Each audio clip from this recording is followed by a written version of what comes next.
any obstacles here, with healthy condition and happy situation. Secondly, salawat and salam always be given to Prophet Muhammad sallallahu alaihi wasallam. And thirdly, let me introduce myself. My name Muhammad Rashad as the master of ceremony on this day.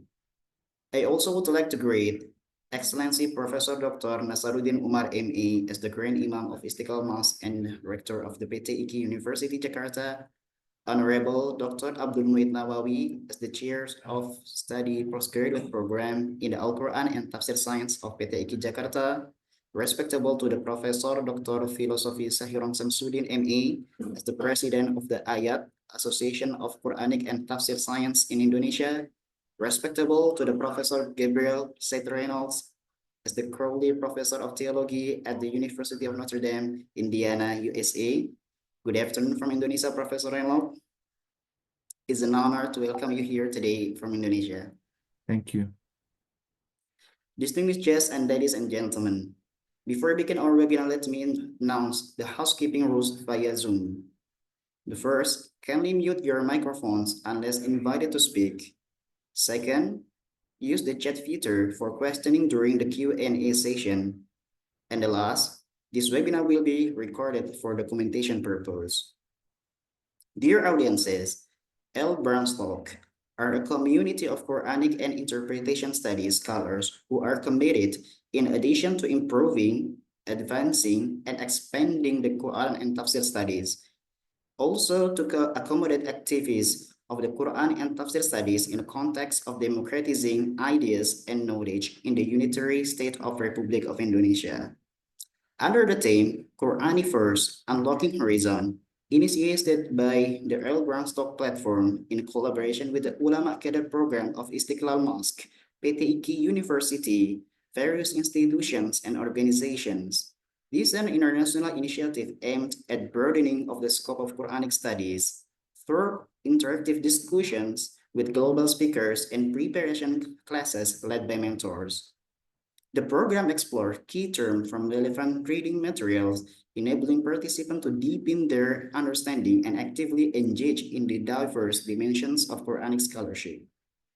The webinars brings together academia, researchers, scholars, and practitioners to discuss a Quranic studies under the title Al-Quran and Late Antique Material, Pre-Quranic Texts, Post-Biblical Texts, Intertextuality, and the History of Quran's Horizon.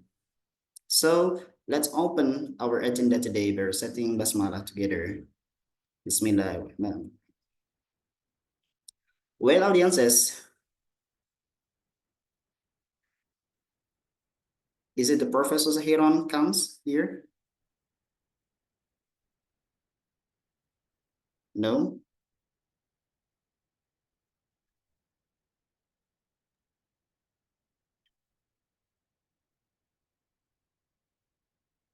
Okay. Maybe it will take in the next sessions. So, ladies and gentlemen, without further ado, we have come to the core agenda for our meeting, which is to hear the speech from our lecturer today, the Professor Gabriel Reynolds. The webinar will be moderated by Anas Roli Mukhlisin, SAGMA. So here's the following is the brief educational biography of the Anas Roli Mukhlisin. Let me to read first. He earned his bachelor's degree in the Quran and Tafsir Science from the Sunan Kalijaga State Islamic University, Yogyakarta. And he completed his first master degree in the study of religion at the University of Toronto, Canada. Then he obtained his second master degree in the contemporary Islamic studies from the Hamad bin Khalifa University, Qatar.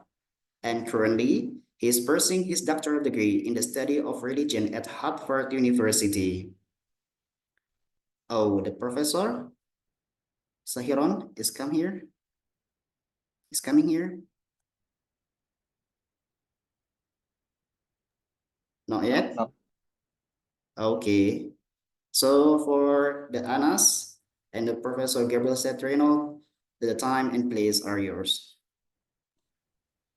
Thank you so much, Muhammad Rashad, for your very kind introduction. Let me begin by greeting our esteemed speaker. Good morning, Professor Gabriel. Good morning. Thank you, Anna. You're most welcome. We are so fortunate to have you today as our guest speaker. And welcome to our online academic discussion on the Quran and late antique materials. I am Anas Roli Mukhlisin, and I am honored to serve as the moderator for this event. I'd like to begin by thanking again our esteemed speaker, all audiences, and the organizers for making this event possible. As the moderator, my role is to facilitate a productive and respectful conversation. To ensure a smooth session, I kindly request that everyone keep their microphones muted unless they are speaking. And during our Q&A session at the end, if you have questions, please raise your hands and we will give you time to deliver your questions as concisely as possible. And before we begin, let me introduce our esteemed speaker who doesn't really need more introduction because everyone who is working on Quranic studies must encounter his name very often.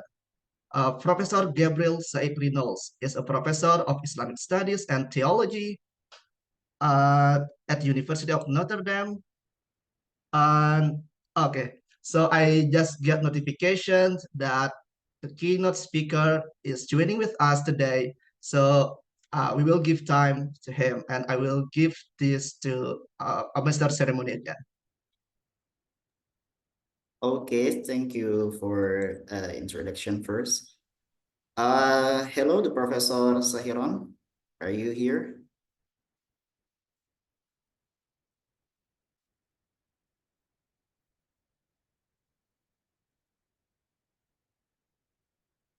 Assalamualaikum.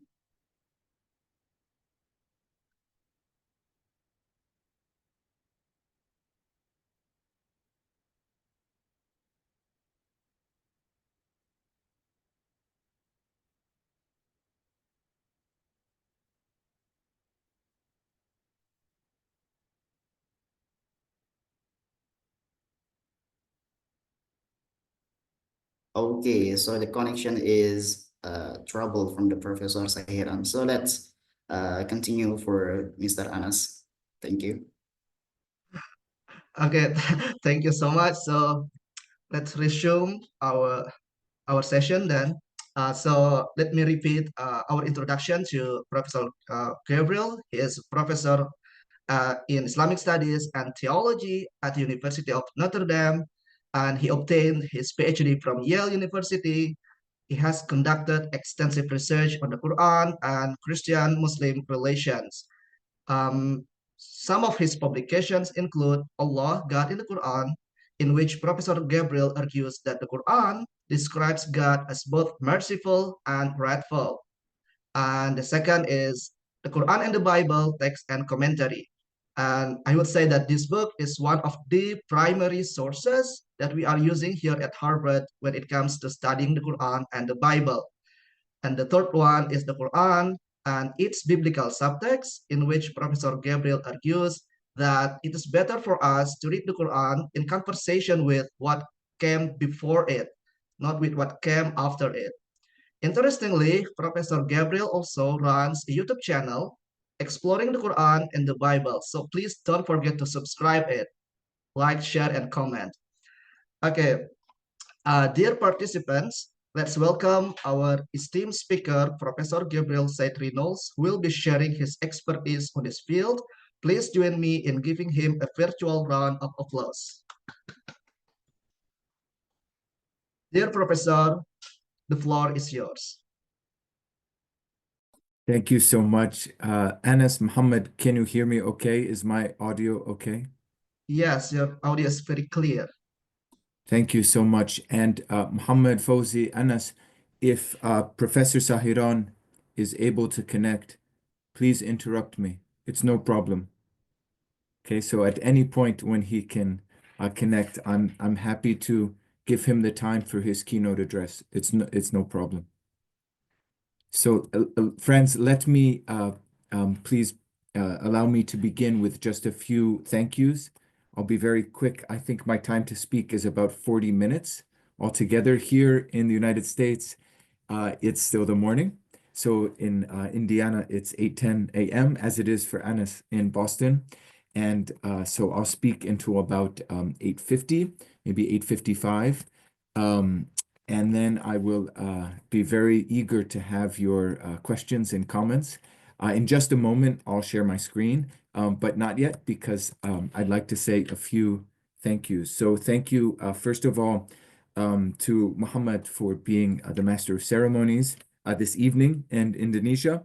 Thank you to Fauzi for so patiently corresponding with me and arranging this event. I'm really grateful that El Brandstad reaches out to someone in the United States who's not a Muslim, who works on the Quran, from historical critical perspective.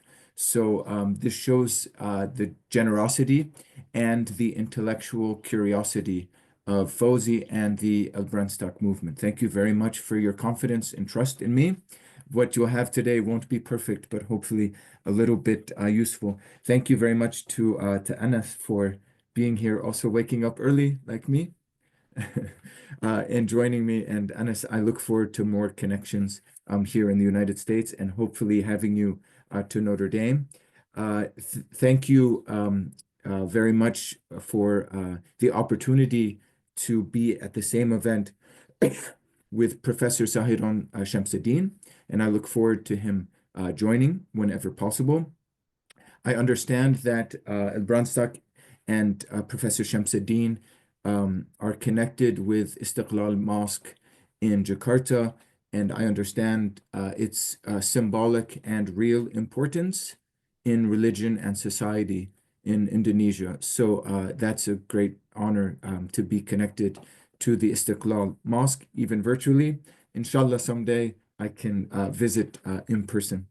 And then finally, just thank you to my colleague and friend Munim Suri, who works with me at the University of Notre Dame. Probably everyone knows his works. He's written quite a bit, both in Bahasa Indonesian and in English, and he's taught me a lot about the intellectual currents, all of the movements, religious thought in Indonesia, and that's been a blessing for me. So if the time is right, I'll go ahead and share my screen now. Is that okay, Muhammad and Fawzi? Okay, so let's see if this works properly. Okay, and Anas, is this looking okay, my PowerPoint for you? Yes, it is very clear, Professor. Okay, great. So I'll be speaking about the theme, the Quran, and late antique materials. And I mean, some of the images I put up are not very serious.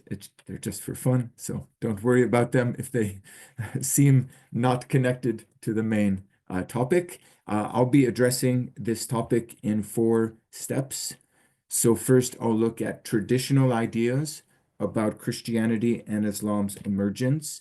I will focus more on Christianity than Judaism for 2 reasons. One reason is I know Christianity better, but the second reason is that I believe Christianity was more important to Islam's emergence than Judaism, and we can speak about that. The second step will be Christianity in the Quran, so surahs or passages that engage with Christianity. And then the third step will be historical evidence for Christianity in Arabia. And then the fourth step, really just a conclusion, very quickly, will be about theology, the Quran's theology and Christianity. So hopefully that sounds okay. We'll start then with traditional ideas. By traditional ideas, I mean basically traditional ideas in Western scholarship, if that makes sense. So I'm not speaking about, what does tafsir or qasas al-anbiya or kutub al-tarikh, what these say about Christianity. I mean early Orientalists, what they thought about Christianity and Islam, okay? Because my approach will be different from the approach of the early Orientalists. And you can read this quotation from the Scottish scholar Richard Bell in his book, The Origin of Islam and Its Christian Environment, which more or less expresses the standard idea of early Orientalists that Christianity was not very important to Arabia in Muhammad's time. Okay, so but I'll start just by noting, there are pieces of the Sirah, Sirah an-Nabawiyya, that early Orientalists looked at in order to form their impression. And most famously is the reference to Waraqa ibn Nawfal, which occurs, of course, at the beginning of the story of the Prophet's life in the book, in Ibn Ishaq and other sirahs. And of course, Waraqa is described by Ibn Ishaq as a Christian. So who read the Torah, read the Gospel, and one imagines he would have done so in Arabic. So these little narratives in the Sirah were important for the Orientalists, and generally they concluded that, okay, there were a few Christians around, like Waraqa in Arabia, but mostly Christianity was far away from Mecca. So maybe in Najran in the south or Syria in the north, but not in Arabia. So Bell says, for example, well, maybe one or two Christians arrived in Mecca with camel riders or caravans. Bell also thinks more generally, this is a very interesting topic actually, that even without the influence of Christians among the Arabs just before Islam, there was like almost this instinctual, natural movement towards monotheism. So you see that quotation. The English scholar, much more recent than Bell, Jez Hotting, um, this is not his view, but he says people like Bell were influenced by an idea among Western scholars in terms of the evolutionary development of religion within all humans, like humans as a species. And so many Western scholars studying more from like an anthropological perspective had this idea that humans generally moved from polytheism to monotheism almost as a part of evolution, almost as a part of biological evolution. And so they say maybe this was happening among the Arabs. And just to note, they would say, well, it looks like from the Quran itself that the Arabs who rejected Muhammad, even they had become something like monotheists. So you see the passage from Al-Ankabut and Quran 31 as well, where the so-called mushrikun, they affirm that God, Allah, is God, and that God, Allah, is the creator. Okay, so early Orientalists, they looked at the story of, say, Waraqa, and they looked at the material in the Quran about the mushrikun, and they had two conclusions. One is, well, there were one or two Christians around, but not really important Christian communities. And two, all of the Arabs were kind of moving naturally towards monotheism. Okay, so another interesting theme in early Orientalists thinking about Christianity and Islam's emergence is that the Christians that Muhammad might have met would not have been so-called Orthodox Christians. So they would have been Christian groups whose ideas and whose practices were unusual. They would probably use the English word heretical. So you can read this quotation from an American scholar writing over 100 years ago, who said, listen, if Muhammad had met true Christians, authentic Christians, things would have been different. But the few Christians in his mind who made it to Arabia, they were superstitious, essentially polytheistic, etc. So we could speak about that. You even see it here from a much more famous scholar who I think was at Harvard, Annis Hamilton Gibb.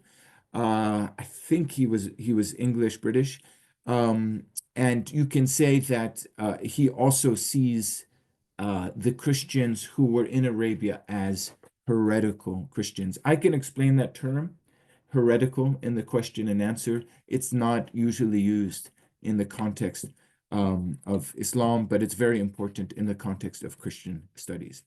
The idea that Christians were far away from Mecca is not only an idea of early Orientalists. It's still probably the standard idea, but things are beginning to change. But much more recently, Aziz Al-Azmeh, a scholar, of Arab Muslim background, but who works in the West, basically as a historical critical scholar, wrote this very important book, The Emergence of Islam. And basically, he affirms the position of the early Orientalists. And he uses this very strange term that Mecca was a pagan reservation. So he would say, listen, maybe there were Christians in Egypt, maybe there were Christians in Ethiopia, Syria, Yemen, Iraq, Palestine, but there were really no Christians around Mecca, the so-called Hejaz, Western Arabia. There were really no Christians there. It was like a pagan island in a Christian sea. That's his position. So there's that other quotation, which I won't speak about now. Okay, so that's the end of part one. On to part two. And the goal of part two is to look at the Quran itself and how it engages with Christianity, and to ask the question, does the evidence of the Quran support the idea of early Orientalists or Aziz al-Azmeh that Christianity was not an important presence in Mecca and the Hijaz? Okay, so that's kind of the question I'd like to ask here. If it's okay, Anas and everyone, I'll make a brief comment on this image here. Very interesting. This is part of a work of art by an American artist. His name is Sandow Birk. You can look him up on Google. The entire work of art is available on his website. You can download the whole work of art. And what he did was to write out an English translation of the Quran. So it's not Arabic, it's not a mushaf, it's just an English translation. And every page has images from American life that correspond with the surah. So this is Surah Al-Kahf, but instead of a traditional image of Ashab al-Kahf, he has an image of Americans working in a mine, like, where you like to get a mine for coal or for iron. So it's very, very interesting. Again, the artist is Sandow Birk. Okay, on to the question of what does the Quran show of knowledge of Christianity? Okay, the first point I'd like to make is that the Quran uses biblical phrases. And by biblical phrases, I don't mean here stories, say, of Adam or Abraham or Joseph.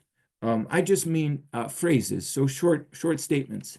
If you know the Bible, you might recognize these as being connected, but it's also possible, if you didn't study the Bible in your religious education, that you've heard these phrases many times and not realized there is a connection. So in Al-Araf, Quran 7, we have this reference to someone who denies the sign of God not going into Jannah until the camel passes through the needle's eye.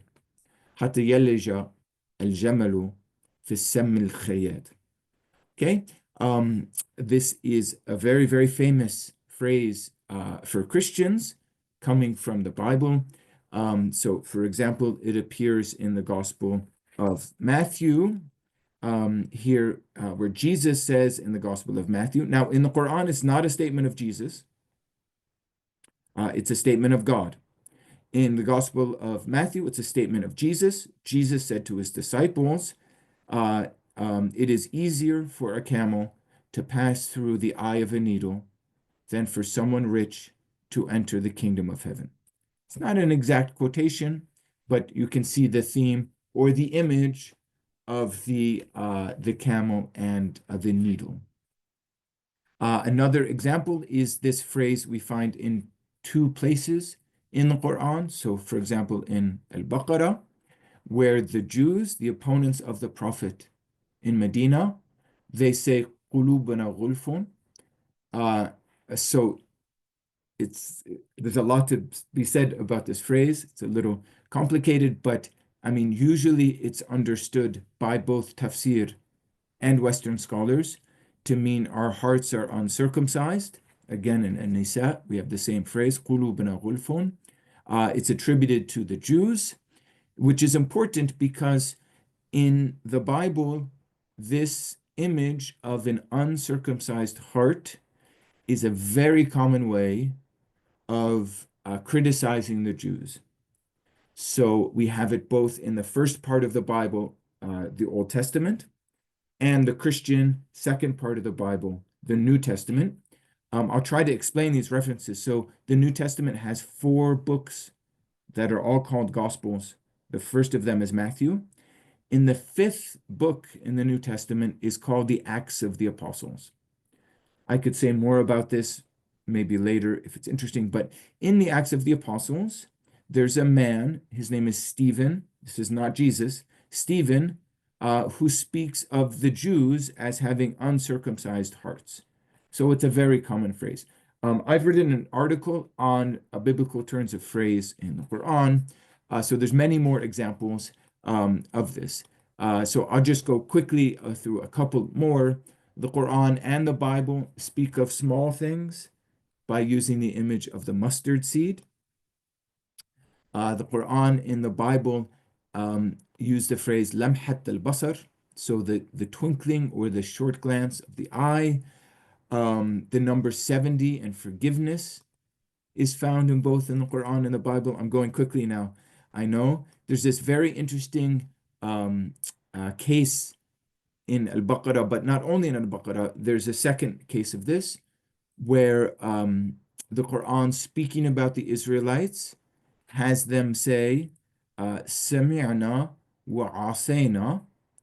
And this is very close to something in the Bible. It's actually the reverse of what we find in the Bible. But even the Arabic is close to the Hebrew of these biblical books. So these are books from the first part of the Bible, the Old Testament. This is the 5th book called Deuteronomy. This is a 2nd book called Exodus. I could explain more, but I think for the argument, it's not very important right now. Another example, this is from the New Testament. It's one of the letters of St. Paul in the New Testament. Okay, 2 things just to note about these phrases. Although there are examples where you have a Jewish phrase, most of them are Christian. Most of them are from the New Testament. And the second point is they are not exactly the same in the Quran. So the Quran uses them for a new point, for its own argument. Okay, so it's not that these phrases are simply repeated from the Bible or translated from the Bible. They're used in a new way in the Quran.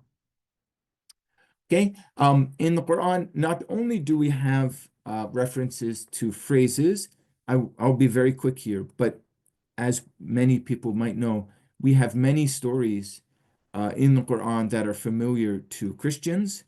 You know, and it's important to note that stories in the Quran that involve figures from the Old Testament, the first half of the Bible, in the Quran, they have details which show that the Quran is engaging with the Christian version of this Old Testament story.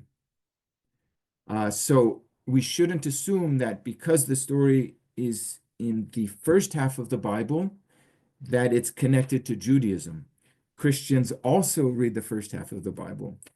I won't go into detail. I could speak about this later. But for example, there are stories in Sujud al-Malaika. There are details there which show it's connected to Christianity. Even in the story of Joseph, who of course is from the book of Genesis, so the first half of the Bible, but there are details which show that it came from Christian sources. And then there are stories not in the Bible, but which were told by Christians, like Ashab al-Kahf or Dhul Qarnayn. I'm not going to speak a lot about this now. Okay, so I mean, the point of that section is just to say the Quran seems to engage in a very important way with Christian language and with Christian stories. And why would a scripture engage so importantly with Christian ideas, words, phrases, stories? Probably because for the scripture, for the Quran, this was a way to make a connection with its audience. You know, it speaks of uncircumcised hearts or a mustard seed, or tells the story of Ashab al-Kahf because it knows that this is familiar to its audience. So hopefully what I've done in part 1 and part 2 is clear, right? The early Orientalists say there were not a lot of Christians, but the Quran, I think, suggests by its references to Christianity that there were a lot of Christians in Arabia. Okay, so let's go to the historical data now. Let's test my theory. I hope this is making sense. So part 3 of the talk is to test the theory that there were a lot of Christians by looking at some of the data, the historical data now. Okay, I mean, I have this quotation from a Nahl here from the Quran, because you know here there's a direct accusation by the opponents of Muhammad that he's being taught by a bashar, by a human. And then there's this comment like the response of the Quran is to speak about the lisan, right? The speech, the lisan.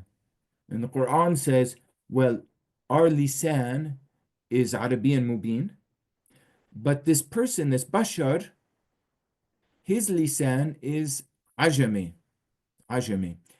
It, people debate this. Anas, I don't know what Mohsen would say about this, but it's possible that Ajami means a non-Arabic lisan. If that's the case, then we have a reason to believe that in Mecca, maybe, because Nahl is supposed to be Meccan surah, there were at least 2 languages. There was not only Arabic, there was also this Ajami language. And we can ask, oh, what would it be? What would be this Ajami language? What is the non-Arabic language?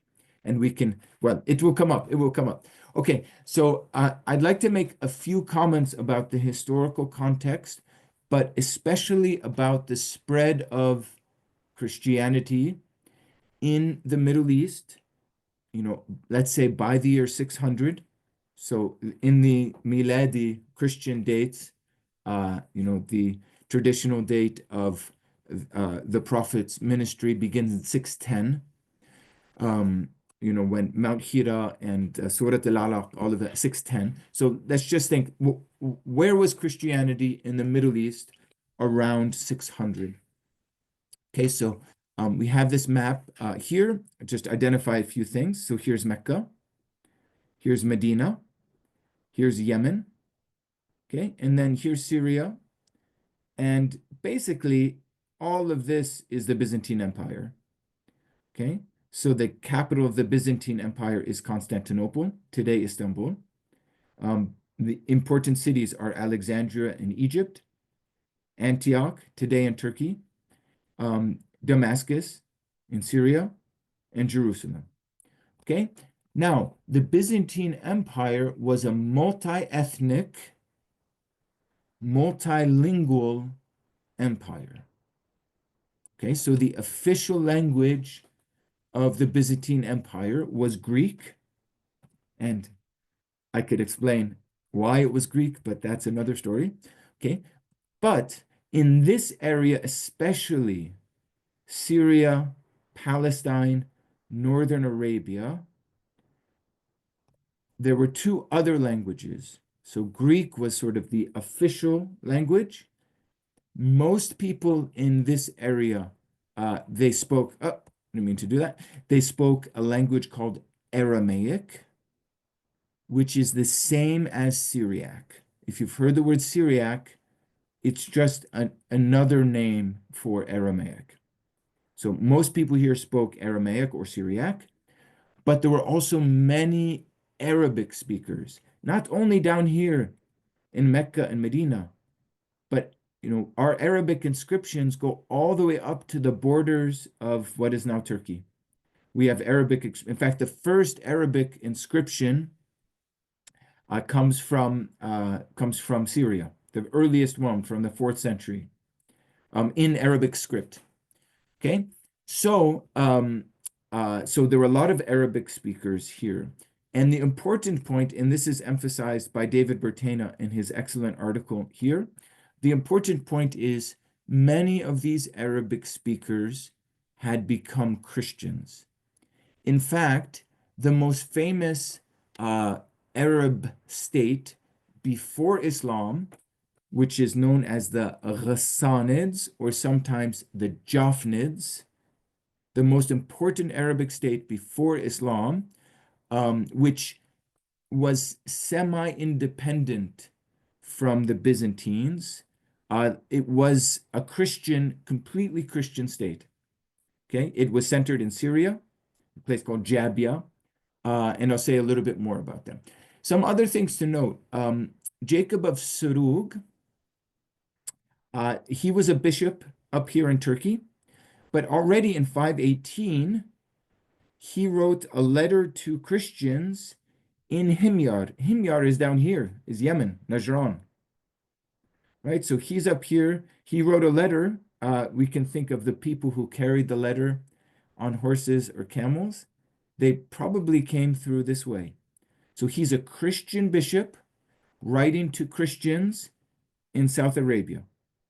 So we just imagine news about Christianity between believers and bishops is passing like this. Okay? As I mentioned, the Jaffnids, Ghassanids were Christians. And they were not only in Syria. As David Bertena says, the Jaffnids, they were in charge of Arabia.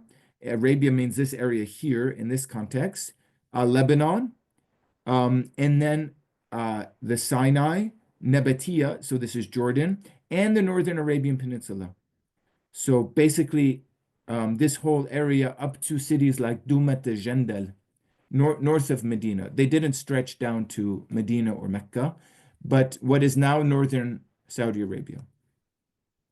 And we know from inscriptions and from their names that they were Arabs, but when they wrote in Syriac or Aramaic. Okay, their most important king was Al-Harith ibn Jabala. His name is Arabic. He ruled in 2569, and he appointed a bishop named Theodore specifically for the Arabic-speaking communities. Okay, so you go on and on about this, but the point is there were many Christians among the Arabs. We know this from the historical accounts and the actual documents. They're not in Arabic, they're in Syriac or Greek from the Jaffnids or the Ghassanids. Okay, now when we get into inscriptions, we find that a lot of the pre-Islamic inscriptions, this is a study of Ahmad Jalad, are bilingual. And the bilingualism is between Arabic and Aramaic. So you can recognize some of this. This is Aramaic. Instead of hadha, the Arabic word hada, it's dana, which is Aramaic for hada, for this. And then qabr means tomb, that's Arabic. Bar means son in Aramaic. It's not ibn, it's Aramaic bar. The word for month is not shahr, Arabic shahr. It's yarah, which is Aramaic, so on and so forth. Okay, so we have these inscriptions that prove that people knew, Arabs also knew Aramaic. They had this bilingualism. Okay, we also have Arabic language, purely Arabic language inscriptions by Christians. So here's a nice example. This is in the 6th century, AD 548, 549. This is an inscription studied by Leila Name in Paris. She's in Paris. The inscription was from Dumat Jandal in Saudi Arabia.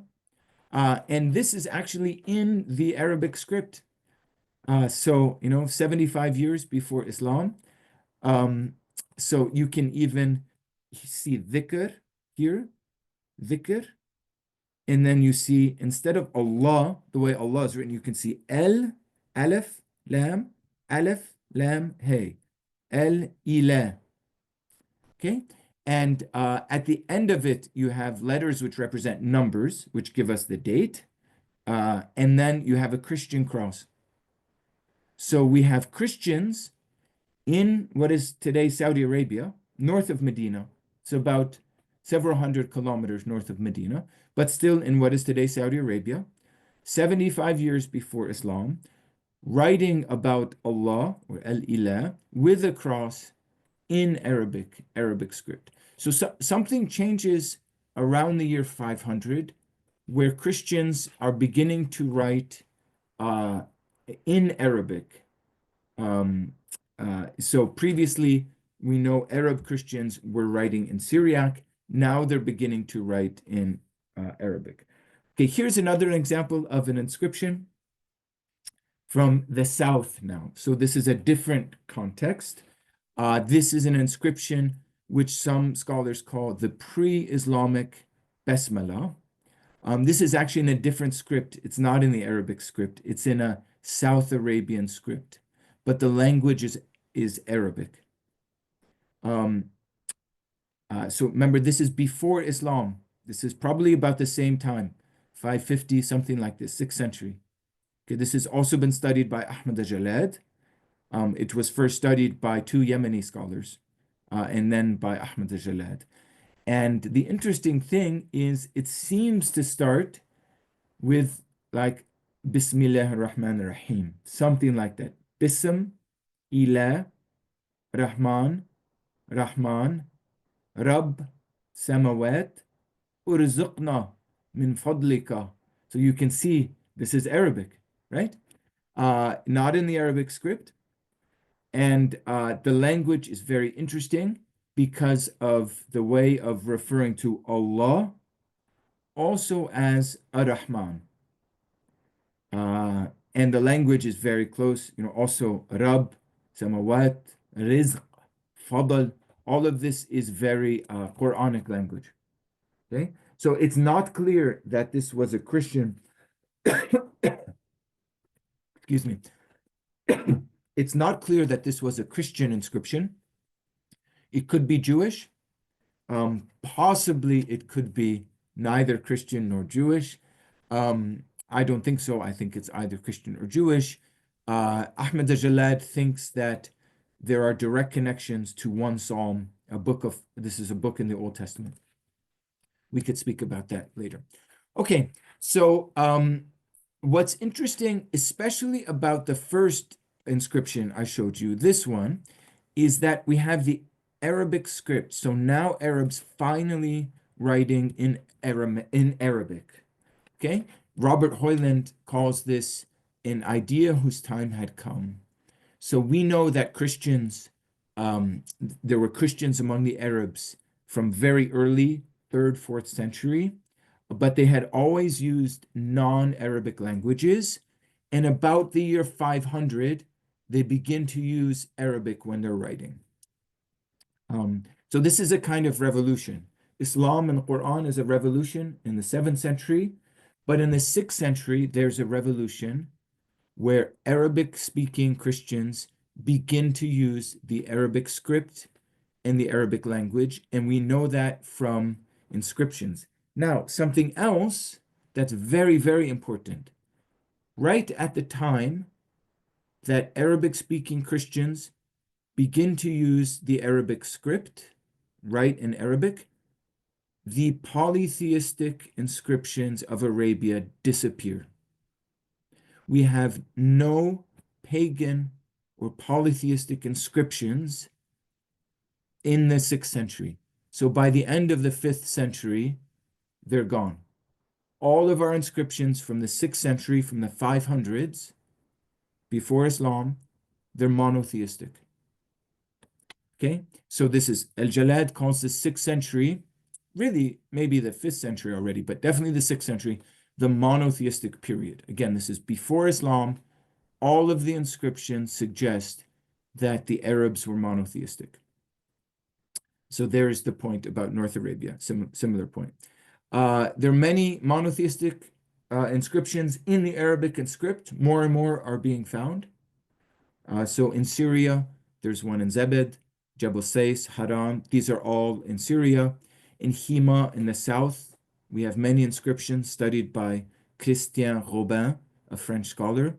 And then Ahmad Jalad and Haytham Sidki have studied an inscription very close to Mecca, which seems to be monotheistic, at a place called Rih al-Zalala, only 75 kilometers from Mecca, just down the road. And it seems to have, it uses Quranic language like Barak and Rab, and seems clearly to be monotheistic. It doesn't have a cross. It's not clear it's Christian, but it's monotheistic. Just maybe as a final thought in this section, and then I think, Anas, I have maybe 7-8 minutes. Is that okay to finish? Yeah, it is okay, Professor. Thank you. Shukran.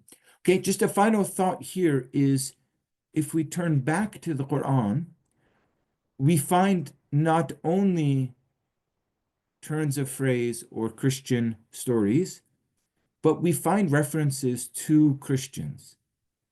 And not Christians, one or two, like someone came on a camel and left, but Christian communities. I most famously in Surah 22,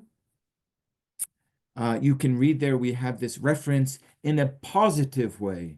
It's a very interesting verse. This surah is interesting because some people say it's Meccan, some people say it's Medinan, but we have positive references to Sawami', which is probably a word from church, for churches. I could say more about this word. Bi'a, which is the standard word for churches. Salawat and masajid. So it's very, very interesting. Okay, so that suggests, why is the Quran speaking about Sawama, Bi'a, Salawat? Why is it speaking about these buildings which have been saved? These buildings that have been saved. Probably because in the area around Mecca, Medina, these buildings existed. There were churches, there were sawa'ma, there were salawat, and of course there were masajid. Okay, even in the famous Surah An-Nur, in the Ayat An-Nur, if you read this passage of Ayat An-Nur, so it doesn't end. The Ayat An-Nur, although people put it on their walls and things, just the ayah, right? But the idea that begins in Ayat An-Nur, this language of God as Nur, Nurun ala Nur, yahdi Allahu li nurihi man yasha. All of this image of Zujaja, Azujaja ka'annaha kawkabun duriyun. This image is then continued in the next verse. People usually they love Ayat An-Nur so much, they don't read it in context. Look at verse 36. Fi biyutin adhin Allahu an turfa'a wa yuzkara fiha ismuhu. So in houses which God has permitted to be built, in which God's name is recited. But then look at verse 37. Well, who are in these houses? Fi buyutin. Okay, who's in them? Who's من الذي في البيوت من الذي في البيوت رجال. Who are these رجال? Men who neither commerce nor trafficking diverts from the remembrance of God. Now, there's no way to know for sure, maybe, but it sounds like monks. Men whose whole life is praying to God, not tijara, etc. Their whole life is praying to God. It sounds like monks who are in this biyut. What are the biyut? Well, maybe the biyut are the sawame or the bi'a or the salawat. Okay, so you get my point. Okay, final thing, just 5 minutes. Just a quick note on the Quran's theology and Christianity. It's not very, very important, but it's just interesting to note that the presentation of God in the Quran has some attributes which seem to engage with Christian ideas. So one interesting case for me is the methel. So the methel is very, very important to the story of Jesus in the Gospels. So again, these are biblical books from the second half of the Bible, Gospels, Gospel of Matthew, Gospel of Mark, Gospel of Luke. I mean, this is only one example, friends. The Gospels have lots and lots of emthal, right? And so, like, look, Jesus says, Gospel of Matthew, chapter 13, verse 13. This is why I speak to them in emthal, parables, because seeing they do not see, hearing they do not hear, etc., etc. Okay? And then look, we find in Al-Baqarah, Allah does not shy away from presenting a parable of a gnat, ba'uda, or something above it. And then similarly, he misleads many by it. What is the it? It's the parable, it's the method, right? Method. He guides many by it, but he misleads none but the wrongdoers. Okay? Even in Ayat an-Nur, which we spoke about, there's a reference to يَضْرِبُ اللَّهُ الْأَمْثَالَ لِلنَّاسِ. Right? So again, amthal. The Quran uses Jesus and only Jesus among all of the prophets to articulate a refutation of Jesus's community.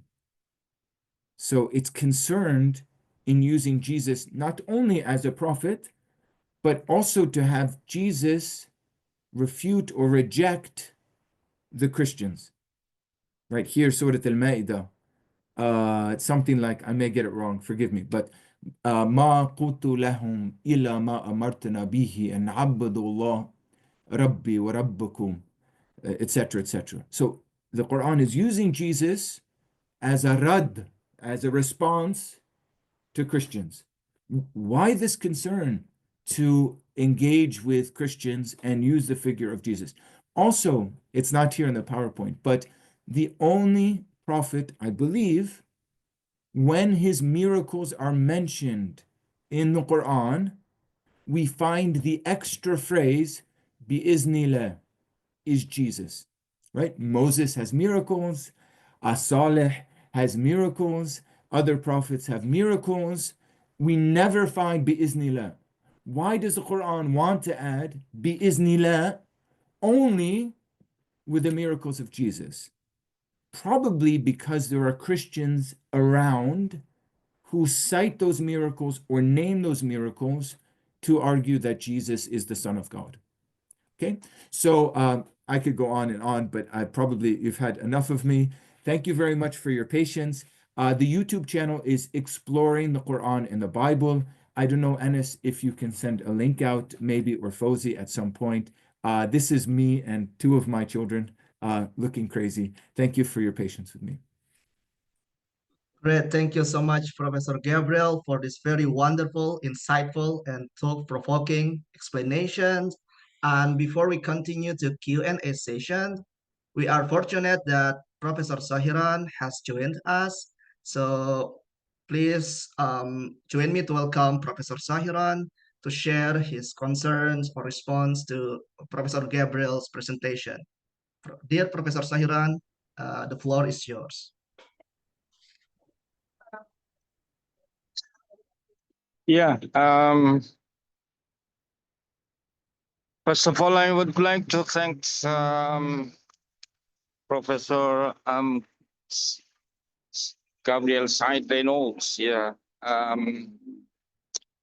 You gave very amazing presentation in this case, and we have a lot of information and knowledge about the relation between the Quran and Bible, right? And I'm very sorry to I mean my the signal of my internet was very bad, and therefore I couldn't follow your presentation from the beginning, right? So yes, I think Professor Gabriel has already spoken. It's related to what we have in the in the a theory of or linguistic theory that is intertextuality. So, namely the every text has relation to other texts, right? The Quran has relation to, for example, to Bible, to Jewish texts, and so on and so forth, right? So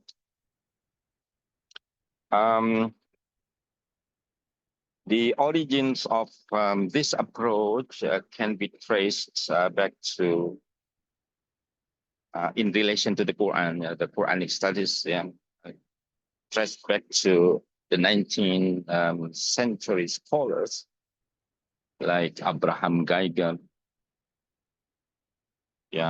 and of course other scholars who introduced the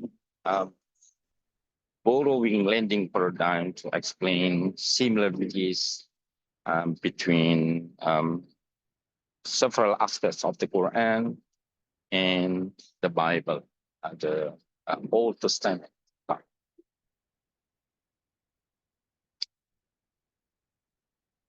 Geiger's work reflected to reflected the methodologies of old philology, driven by the desire to uncover an old text or original source.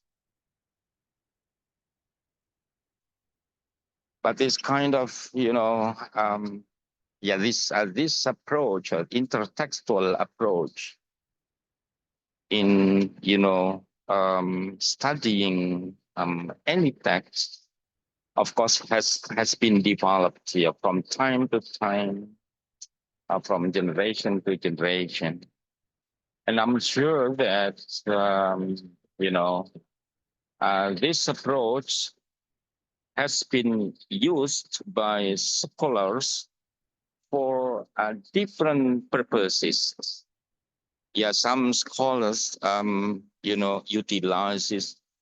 Some scholars utilize this approach in order to say that certain texts is influenced by other texts, for example, like Abraham Geiger, right?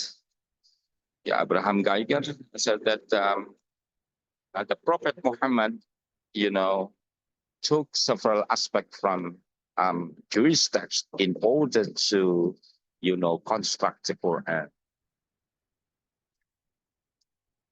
And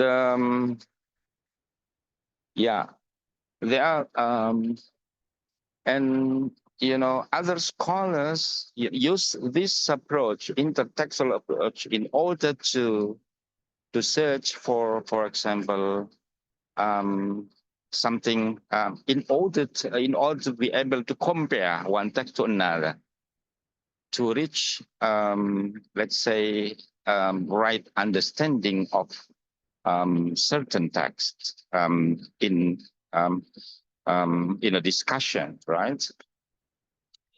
So yeah, in Islamic societies, I mean Muslim scholars, you know, have difficulties, yeah, in doing such kind of, such kind of approach in understanding the Quran, because they believe, yeah, they believe that the Quran was revealed to the Prophet Muhammad, yeah, from God to the Prophet Muhammad.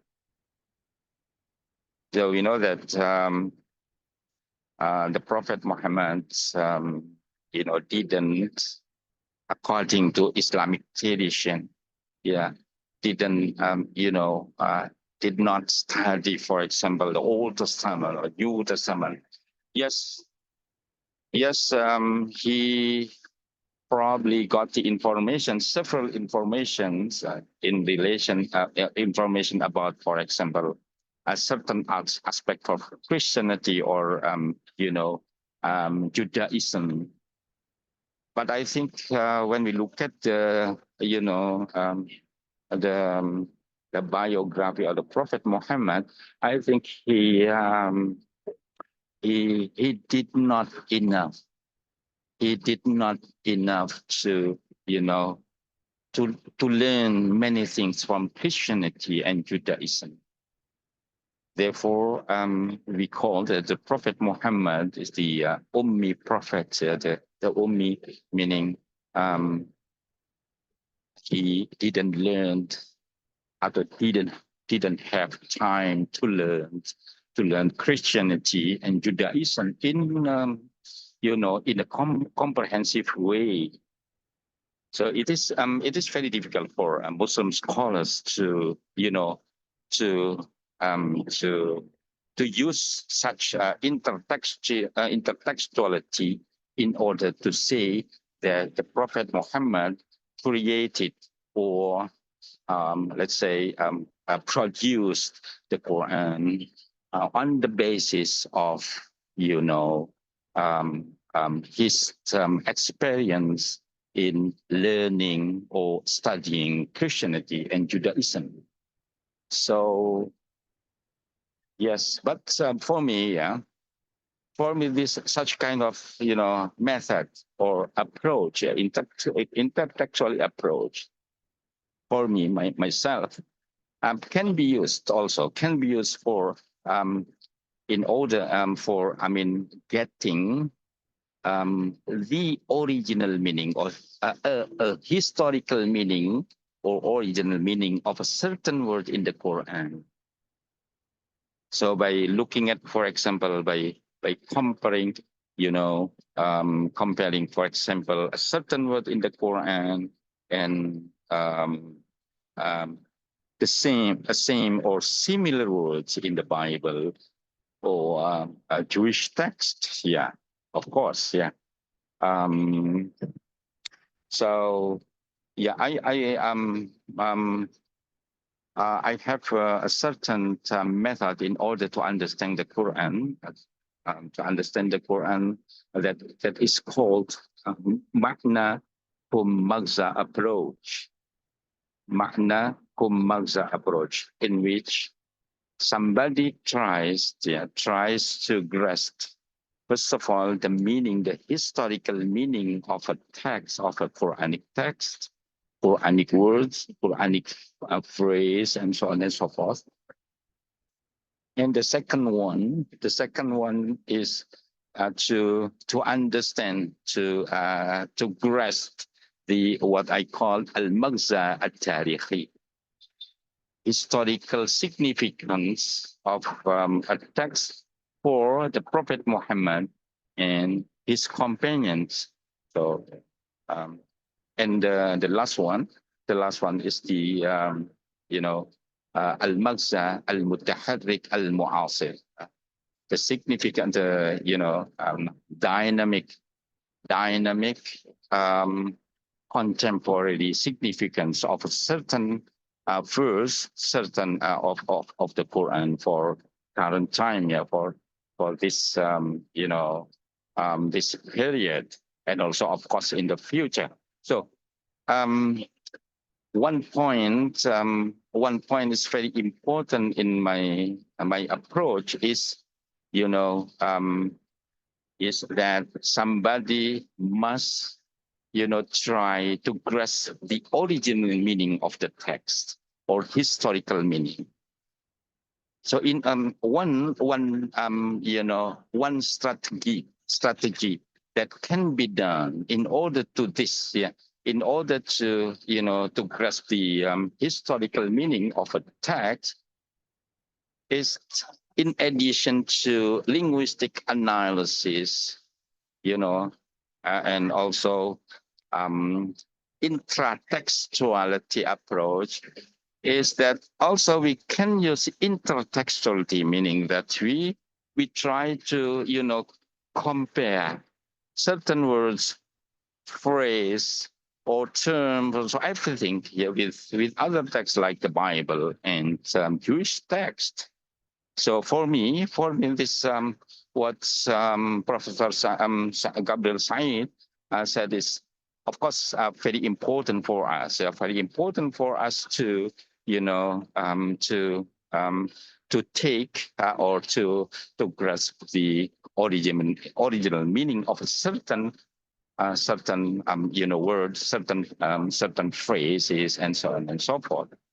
So this is my general comment. Of course, I'm sorry. I'm very sorry to not to provide not providing any certain specific article in this case. But I'm happy. I'm very happy to hear from Professor Gabriel Said.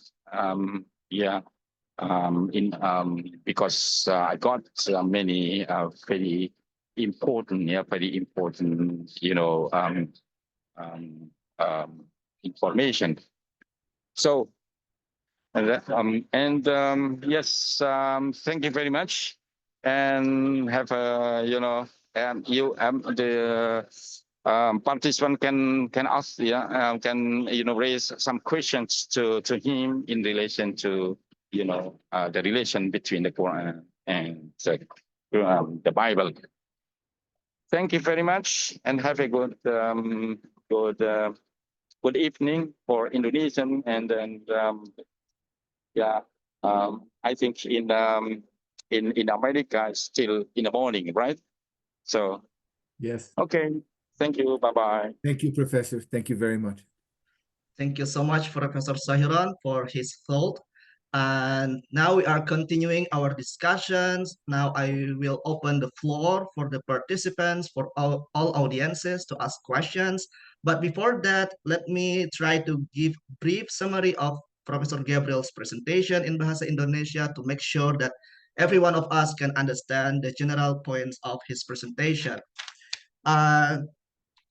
Jadi Professor Gabriel, I'm sorry Professor, I speak in Bahasa Indonesia.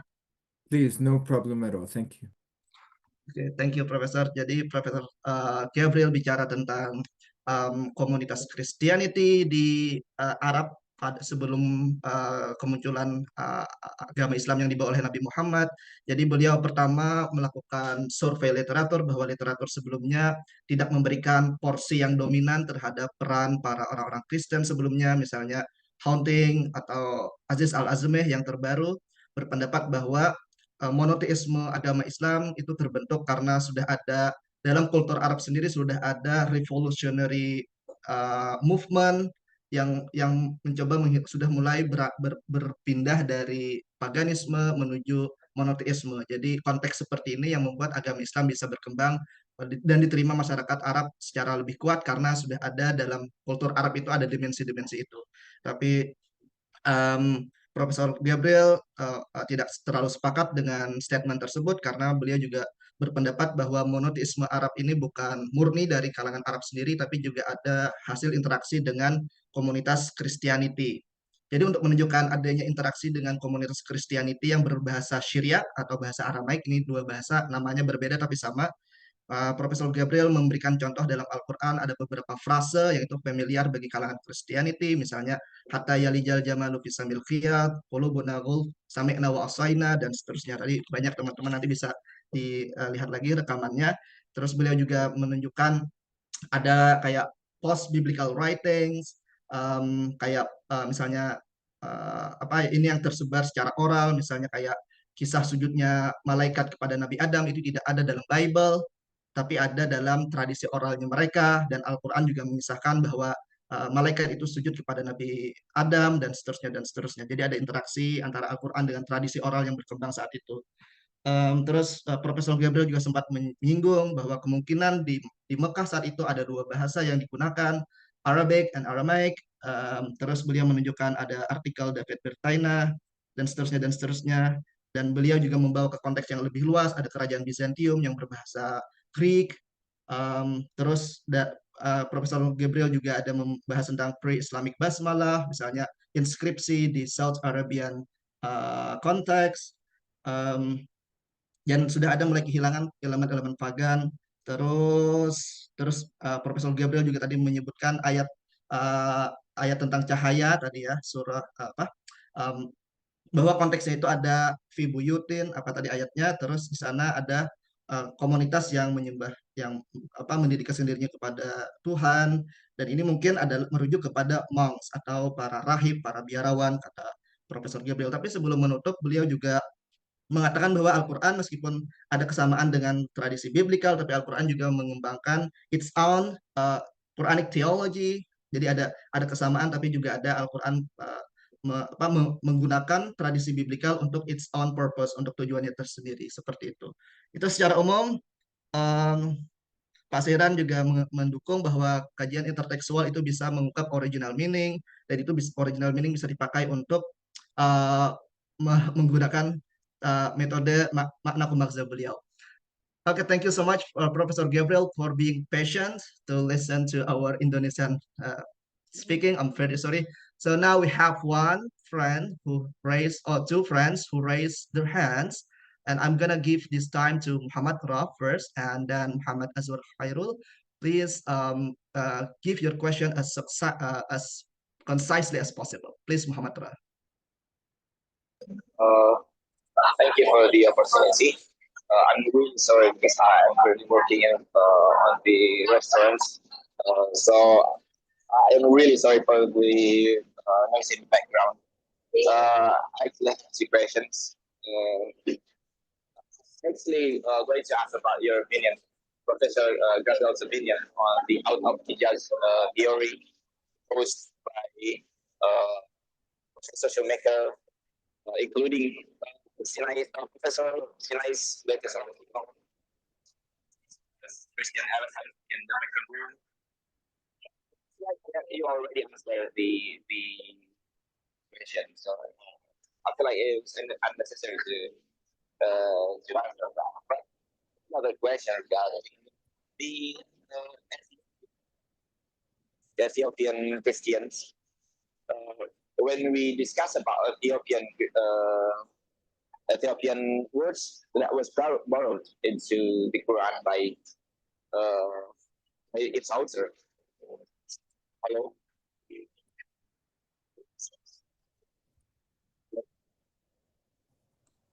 Hello, Muhammad Ra, have you done? We are very sorry that we cannot hear you very clearly, but you have written. I see also Mr. Muhammad's comment in the chat. Yes. So I can respond to that as well. And I heard some of his question as he just stated. Is that okay if I respond to that?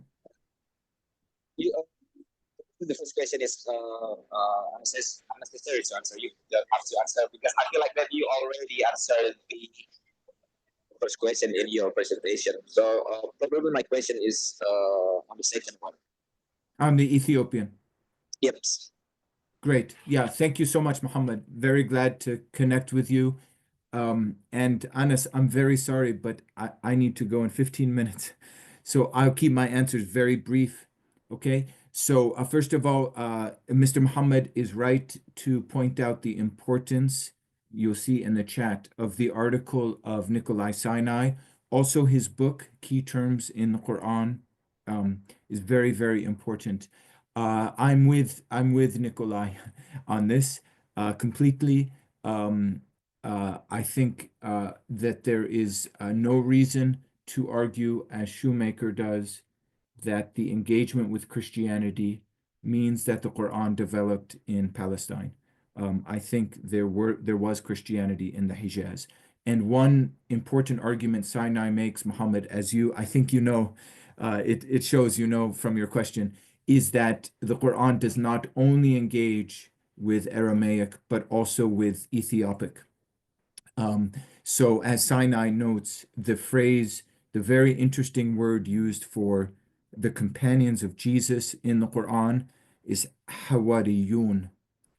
Now, the Mufassirun have their own idea connected to the Arabic meaning of the word, but from my perspective, that comes from Ethiopic. That is the Ethiopic word used for for Jesus's companions. There are other cases too of Ethiopic. So that's a good argument for the Quran coming from, exactly as Islamic tradition says, Mecca and Medina, because we know the Ethiopic presence in that part of Arabia was important. Perfect. Thank you so much, Professor Gabriel. And we will give this time to Muhammad Azwar to ask his question, please. Yeah, thank you, Mr. Anas, for the opportunity. Hello, Professor Gabriel. It's such an honor meeting you here. By the way, I'm your subscriber. I have subscribed to your YouTube long time ago. I have several questions, but that you have answered one question from Muhammad Ra. Where exactly the first contact of Christianity and Islam, the area of first contact of Christianity and Islam, and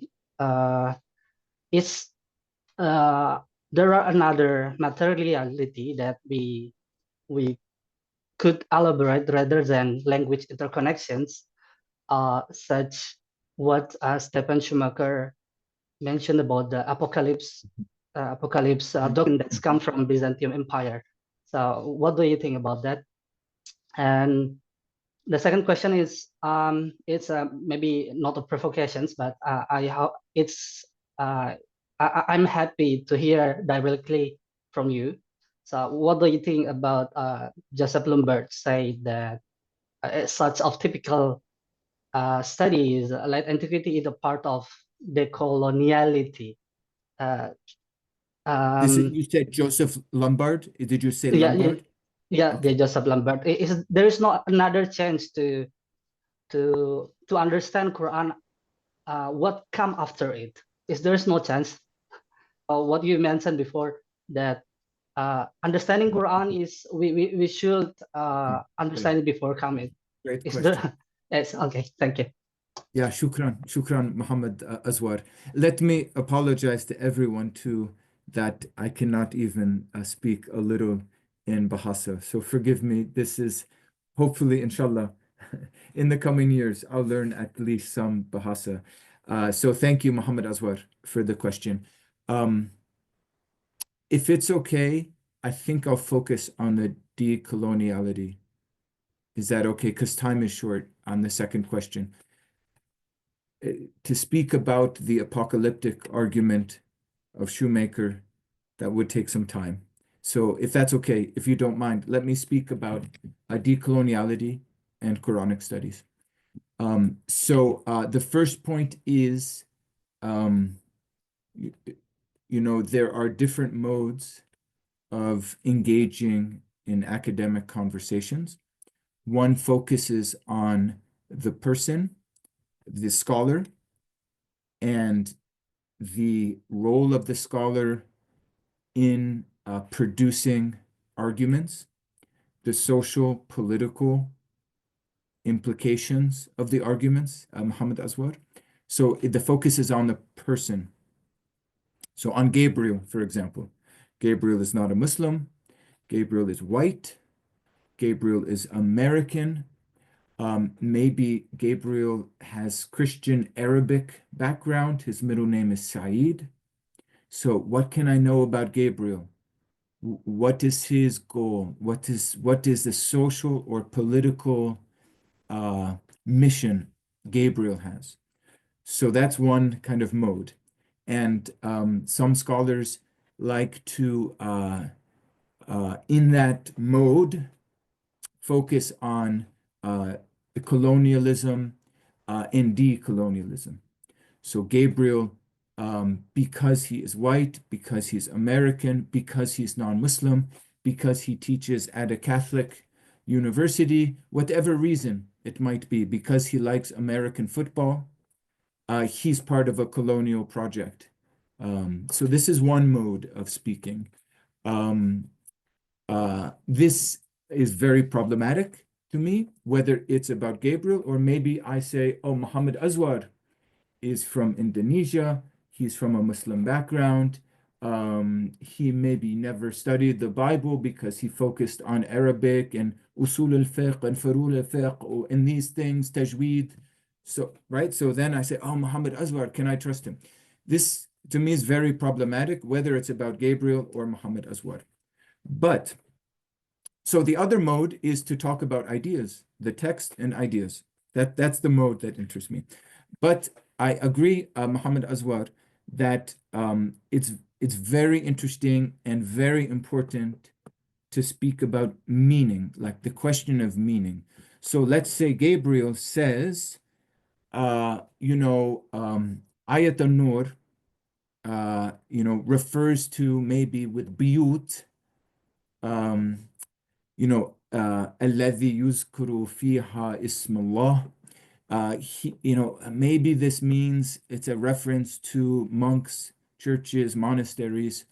Okay, fine. Or maybe Gabriel says this word hawariyun comes from Ethiopic. Fine. But what does the text mean? I mean, this is a theological question, right? So exactly as Professor Sahiran said, you can do sort of detailed work, this word, that word, but that's not the end of the story. So I respect very much that believers in God have the theological work of thinking about the meaning of the text. The Quran still speaks about rahmah. What is rahmah? What does it mean that God is Rahim? What does this mean for our understanding of humans in God's relationship to humans? I mean, these are the big questions, and these are the questions for Muslims, not only for the ulama, but for you and your brother, if you have one, your mother, maybe your children. I mean, these are big questions that are very, very important. So my work is just the historical critical work, but it does not eliminate or replace the theological work. Perfect. Thank you so much, Professor Gabriel, for your answer and for Muhammad Aswar for your questions. So because we almost reached to the end of our discussions, we would like to listen to Professor Gabriel for his some kind of closing statement. Maybe he can emphasize the importance of studying Sharia or Hebrew languages to understand the Quran, and what does he think about the use of the Islamic traditions. Maybe we can still use that for another research projects, such as to understand Islamic intellectual traditions. So we would like to listen this from you also, Professor Gabriel.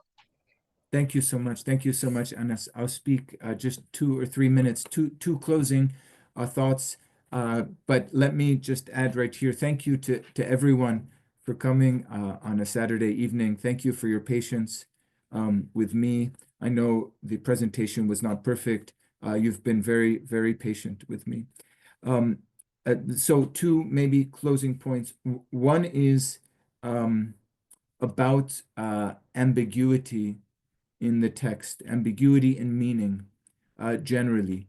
So to me, in the study of any text, maybe Shakespeare, any text, it's important to think about ambiguity and meaning. You know, when someone says in English, I love you, what does this mean? You know, it could be between friends. You know, my friend Chris from my high school, I say, I love you. This has a meaning. It could be with my wife, I love you, it has another meaning.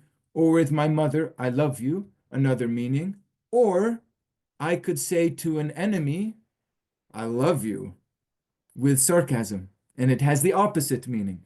So it's just important, I think, to in the study of the Quran or any text, to be attentive to philosophical questions of language.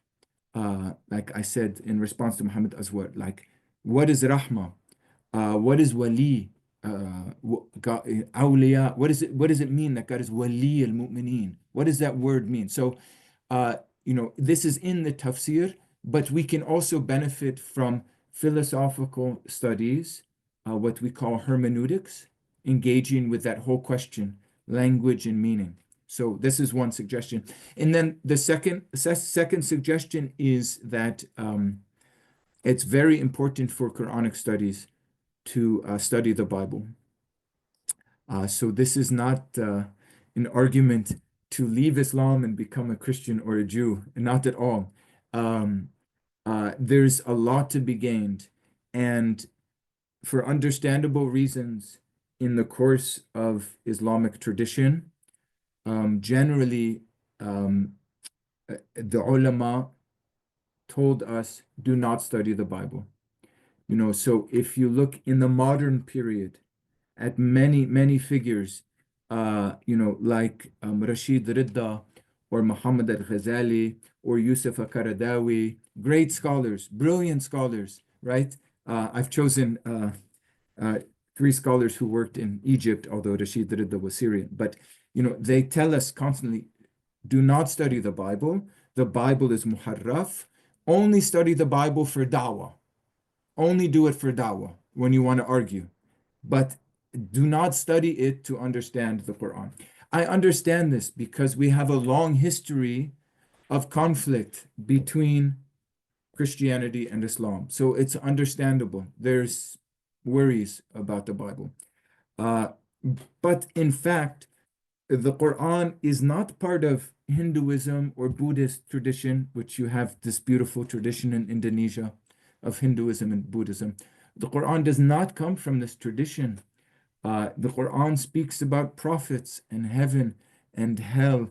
It speaks about Christians. It speaks about Jews. It even speaks about monks and priests, ruhban wa qasisin.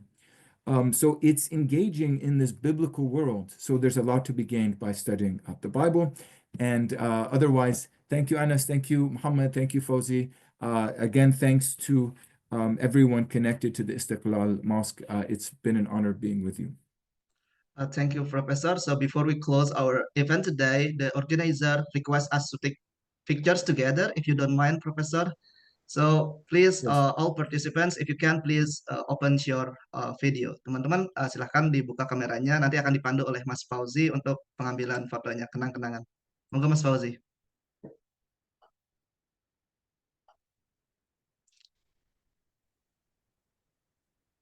Oke, satu, dua, tiga.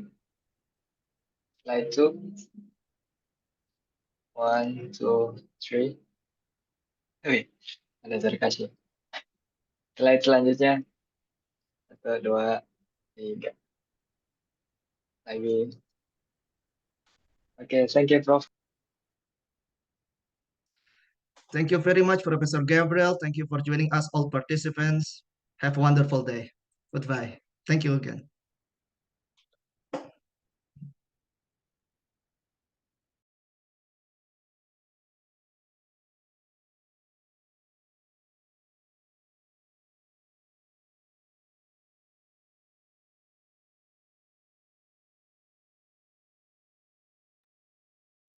Monggo Mas Ocha, sebelum musik-musik. Okay, thank you so much for the insightful and also remarkable explanation from Professor Gabriel Reynolds and also the Mas Anas Sorel Mukhlisin and also the keynote speaker last time from the Professor Sahiran Shamsuddin. So ladies and gentlemen, so our agenda ran well without any obstacles and we has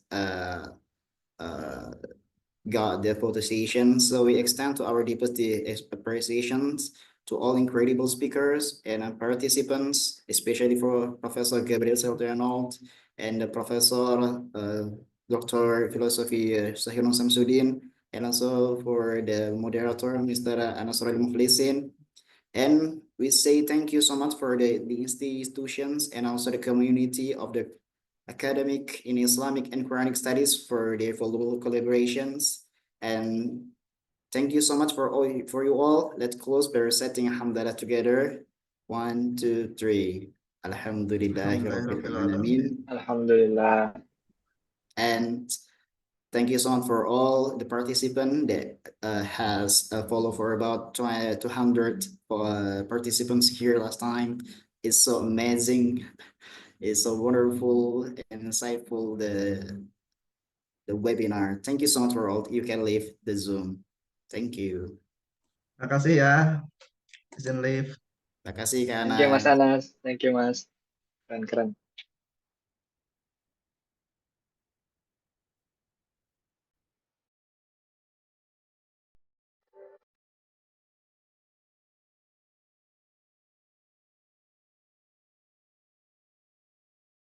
Don't forget untuk teman-teman silakan nanti bisa tonton dan ikut tadi atau ketinggalan di stay tune di YouTube Elbrand Stock, dan karena ini adalah akhir sesi, jadi silakan tunggu sesi-sesi atau program-program nextnya lagi dari Elbrand Stock. So stay tune in our social media, Instagram, di WA maupun di YouTube.